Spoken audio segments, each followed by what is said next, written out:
Both men and women were once children, and mostly we leave our childish behaviour behind as we grow. However, both sexes continue to have a portion of their childish nature. For men, it's our love of toys, games and competitions. We love sport, gambling, and our hobbies and toys. Now, some men might take exception to that, but any tool that we do not need for our job is, in reality, a toy. Cameras, guns. If you own a boat and you're not a professional fisherman, then it's a toy. Hardly any man does not have a love of these things. And for women, it's inexplicable, frustrating, and intriguing. Women often cannot work out why men spend so much time, money, and effort on things that don't have any benefit. Although this also shows men's creativity and romanticism, because believing that you can have the definitive collection of Albanian stamps is a form of romance. Women are much more practical, and therefore correspondingly unromantic. But the thing that women carry over from childhood is testing limits. Children start off very small and entirely dependent, but by the time that child reaches adulthood, they should be able to operate mostly independently. Children get from being totally dependent to mostly independent by pushing limits, physically, emotionally, and intellectually. Anyone who has experience with children will be familiar with this, the seemingly constant need to say no to correct behaviour, to stop yourself from automatically saying no. Parenting is a hard job, and this constant testing is one of the reasons for that. But women never stop testing. They are very good at making quick character judgments, and so they use this skill. And women never tell you that you are being tested. Just to be even more confusing, women are so used to testing that they're not always aware that they are testing. So what are women testing for? They are testing to see if a man fails. They don't want him to fail, but they need to know if he will. To give an example, a man approaches a woman he doesn't know. At some point in the conversation, she will stop talking and look down.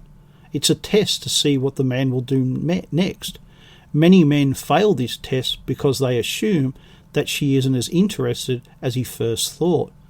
But she wants to know, is he a leader? Will he take control of the situation, or will he not know what to do? To most men, this seems unfair. It would be easier if she didn't test him, or if he knew that he was being tested. But that is part of the test. A man who complains or tries to find out if he has passed has automatically failed. Women want a man who knows himself, who is capable of leading, and who doesn't want her to lead. The truth is that women don't want to lead, but they don't want to be bossed around either. So they continue to test men over and over again, even when it fails to serve any purpose, even when it is actively harmful.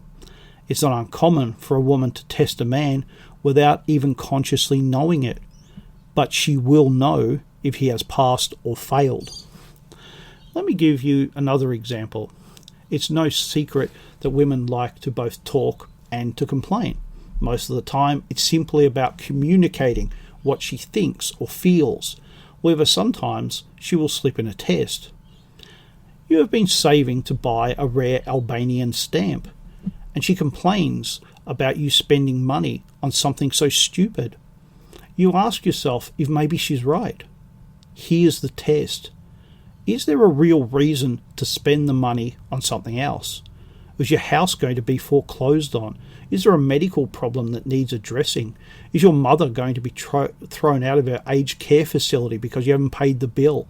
In other words, is there a real world problem that could be fixed by that money instead of buying that Albanian stamp? If there isn't, and you instead don't buy the Albanian stamp and spend it on something she wants, holiday, kitchen extension, a pony, etc., many men would think that they passed the test, but they didn't. There are two tests, and both are testing your leadership or to put it more bluntly, whether you or your wife has your balls. Test 1. There is a real-world problem that could be solved by not buying the Albanian stamp. You pass if you didn't buy the Albanian stamp. A real leader does not put himself first, but instead looks after those he is responsible for. Test 2. There is no real-world problem that can be solved by not buying the Albanian stamp. You pass if you buy the Albanian stamp. A woman will not respect a man who gives up on his passion. It shows that he is weak, doesn't know or trust himself, and if he can give up that passion, what is to stop him from giving up his passion for his wife or his family? Women test because they are insecure. They need that constant reassurance that her man is strong enough to protect and support her. She experiences strong emotions raging inside of herself, and that scares her. She is continually questioning herself, and she extends that to the man in her life. She needs to know that he can cope with her emotions. It is why women think they want men to be more emotional, but hate it when they are. This continuous testing puts an undue strain upon men and relationships. It's not that women test men. It's not that men do not know that they are being tested.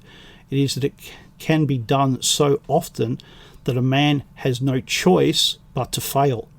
That disappoints women, and then they make sure that men are disappointed. The more that both men and women know about testing, I think the better it will be for both sexes.